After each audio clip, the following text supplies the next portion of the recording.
Fala pessoal, tudo bem? Bernardo Pedó aqui. Hoje eu quero trazer para vocês aí duas oportunidades, tá?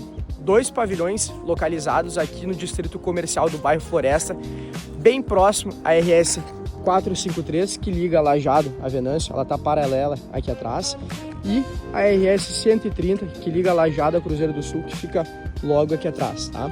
São 2 pavilhões com 300 metros quadrados cada, tá? Com pé direito duplo, mezanino, espaço para fazer um escritório aqui, portão eletrônico e uma série de coisas, tá? Esse pavilhão é para quem busca espaço para colocar a sua empresa ou até mesmo para quem busca uma renda pensando em locação. E aí, se interessou e quer saber mais? Me chame agora mesmo, será um prazer te atender. Valeu!